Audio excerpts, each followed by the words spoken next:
Au début de l'âge des Dofus, la déesse Pandawa était méconnue de tous. Mais désormais, son pouvoir s'est plus qu'affirmé. Les disciples Pandawa ont investi le monde des 12. Ils sont maintenant partout dans les studios d'Ankama. Oh oui, c'est une véritable invasion. Autrefois, ils faisaient preuve de discrétion, se dissimulant seulement dans la foule. Sans doute s'entraînait-il au Panda Wushu pour un jour occuper une place majeure dans le Cosmos. Mais le pire, c'est ce qu'ils finirent par faire, occupant petit à petit chaque minuscule élément de l'univers. Vous êtes prêts à tout voir en noir et blanc? Les Pandawa dans le Cosmos, c'est parti.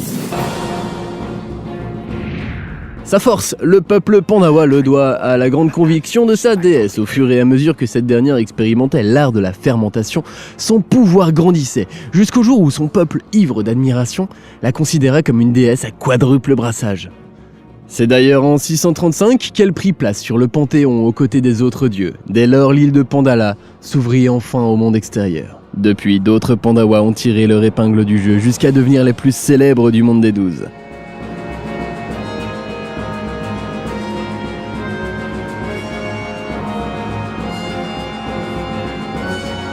C'est le cas par exemple de Bumawa, une très grande joueuse de bouffe-ball qui a entraîné l'équipe du roi Alistair avec succès.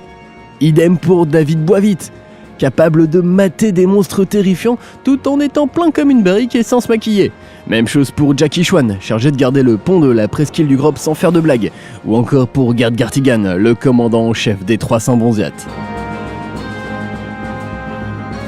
Sans oublier Pandravan, célèbre pour sa sobre attitude et son nom imprononçable. Nous ne pouvons tous les citer bien sûr, mais retenez qu'il y a encore le capitaine Amakna et son célèbre bouclier, Actator, le bouffe-balleur des Bracken Blacks, et la liste continue, le monde des 12 est véritablement submergé sous un flot de lait de bambou fermenté. D'ailleurs, au passage, vous découvrirez très bientôt Pan Diego de la Vega, Jack Pan Daniels, Pandalida ou encore Daietsu. Ah, par contre, oui, on ne peut pas encore vous les montrer, c'est pour ça l'écran noir. Vous l'aurez compris, la rentrée se fera avec les Pandawa ou ne se fera pas. Avec notamment la sortie du nouveau Dofus Monster, dont le héros Zatoichi Chwan est un Pandawa, vous aurez aussi la possibilité de le croiser dans Dofus, sans compter que la classe des Pandawa sera bientôt jouable dans Wakfu, et on ne vous parle pas de ce qui passera à la télé. Bref, une rentrée qui s'annonce pandawesque, et ça tombe bien, la tête de panda, nous on trouve ça mignon, et vous aussi.